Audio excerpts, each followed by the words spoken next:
Good afternoon. Video for Sir Adrian Ray Ahero, yes. So, ang order po nila ay 1 ward box set siya, plus Microtic Hex, plus EAP 110 po. So, pagpasensya nyo ng ingay kasi nasa store po tayo. Well, anyway, before po natin ipakita sa inyo na working itong, ayan no, ayan yung box nila. 1.5 land base.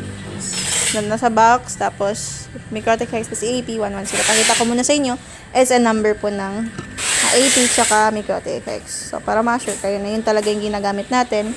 Yung mismong ipapadala sa inyo talaga yung ginagamit natin pang test. No? So, as a number po ng TP-Link nila ay ayan, 2258714006993. And as for yung Microtic Hex po,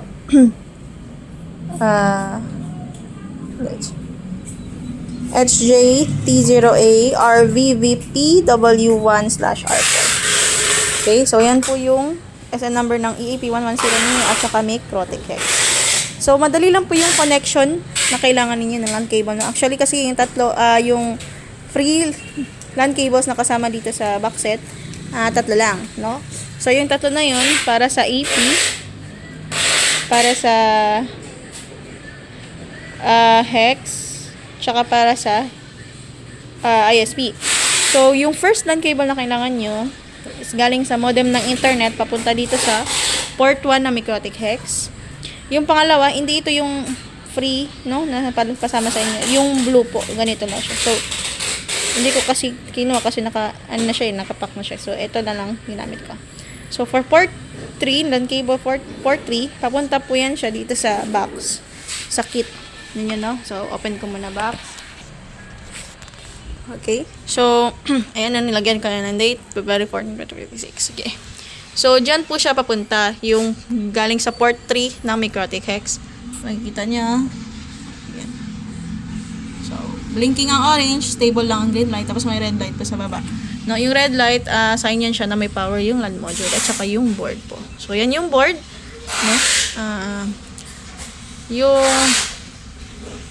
Ayan, no? So, yung cut switch sa board po, hindi ko kasi siya power cut base kasi nilagyan ko po ng GST wire. Itong gray wire. Nilagyan ko siya ng gray wire, tapos mag-GST wire, papunta dito sa coin slot. So, always on yung coin slot, pero hindi po yan siya tatanggap ng coins unless magkiklik sila ng insert coin sa portal. No? So, nilagyan natin nito para accurate yung basa, no? Kahit mabilis ang hulog ng client ninyo. Yung coins nila. No, may mga kasi meron tayong instances no, na kapag mabilis ang hulog, nasusobra or kulang yung bilang ng piso Wi-Fi band no, kapag ganitong 1.5 LAN base no. Kaya nilagyan natin ng GST wire, gray wires, para kahit mabilis ang hulog nila, accurate yung basa ng piso Wi-Fi ninyo. So, walang dayaan. Okay? So, yun yung board. Now, yun yung papunta sa port 3 ng Microtic Hex. Itong sa port 5, yan po ay yung papunta dito sa adapter ng TP-Link under sa LAN po. Itong sa LAN. Tapos itong LAN cable naman galing sa PoE ng adapter ay papunta siya sa TP-Link. Okay? So, very easy lang naman siya i-set up. So, pagka nakabit nyo na yung mga LAN cable, saka nyo po ipa-power on yan. No? Hindi nyo pwedeng i-power on tapos saka kayo magkakabit. Mas matagal yung processing ganun. Mas maganda kung nakakabit na daan yung mga LAN cables, saka nyo po ipa-power on. So, unahin niyo yung TP-Link. Ayan. So, may power po yan. Microtic Hex. And then, no? So, make sure nyo lang, no, na nagbe-blink yung mga LAN cable, kung saan nakakabit yung mga LAN cables. So, sa port 1, internet, ayan, blinking. Port 3, yung sa box. Ayan. Sa port 5, yung sa AP. Yan, may ilaw na. Okay.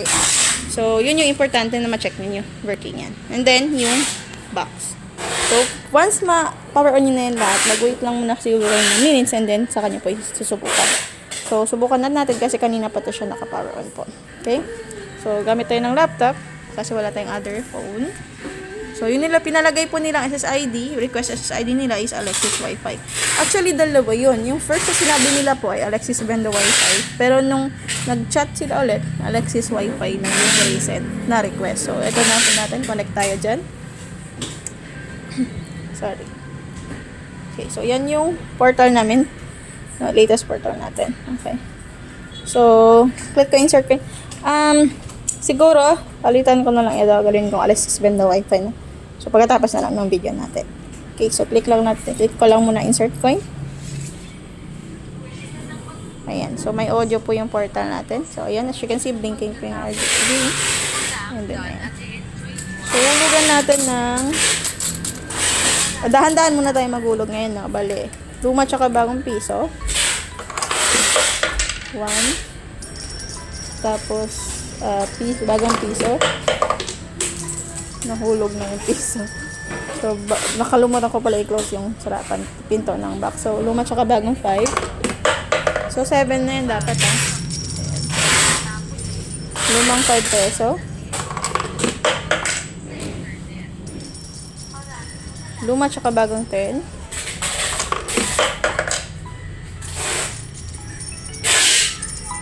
Dito na, ha. Lumang 10. Last is 20 peso coin. Ulitin natin. 20. Ayan. So, total of 52 yung nalo natin coin. So, tama naman yung bilang niya. So, ang gagawin ko ngayon, kukuha ko ng another sets of coins, which is total of 52 pesos pa din. Subukan natin mabilis ang hulog, ha? Okay, so 52 plus 52 kayo na magbaton, 104 yun. So, luma, tsaka bagong piso, luma, tsaka bagong 5, luma, tsaka bagong 10, and then 20 peso coin. So, bilisan ka.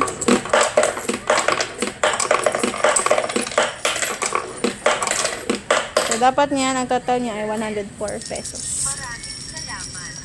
Ayan. So, yun, no? So, kahit mabilisan nating hinulog yung coins, sakto-sakto yung basa niya. Walang sobra, walang kulang. Walang kulang, walang sobra. Okay. So, 104.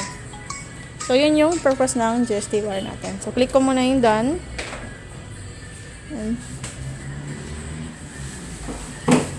Okay, ayan. So, may oras na po tayo. Okay. So, extendable yung time, no? Pausable din. Kasi may pause time. Malapit ka na lang. Ayan. Tapos, promo rates, standard lang po yan, no? Kung pwede nilang kung gusto nilang palitan, meron naman, pwede.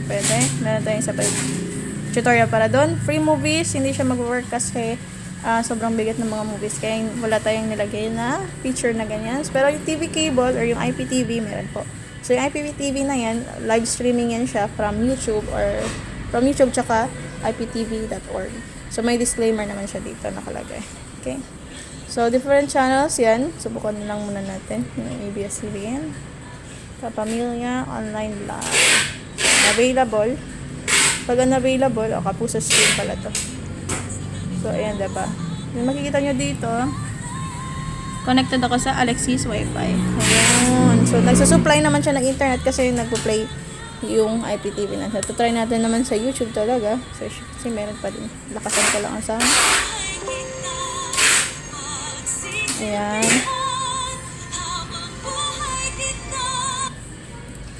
Walang Itbulaga. Dizzy Baby. Wala din nangyayaring live streaming na nagaganap.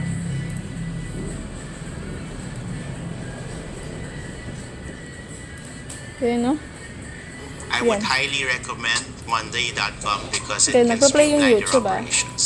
Sabi sa, And yun lang yung, I'm having more fun in my life pinapaano now ko lang sa inyo, than I think I've na ever had. meron na I'm tayong enjoying internet. America more now than I've ever enjoyed it. So, yes, meron din K-pop. May gusto nila magandang K-pop. I don't even know what it is. I think, you know what, I think it's... Yan ako lang, i-mute ka lang. Yan, diba? It might be ending, you know? It just has like a... Diba? Ano pa? It's like a different... So, ayun lang, no? Ipatayin ko na muna yung music kasi baka mag-ano siya.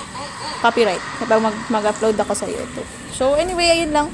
At least nakita nyo namang working yung piso wifi ninyo po before natin pinadala. So, yan lang at maraming salamat po. No?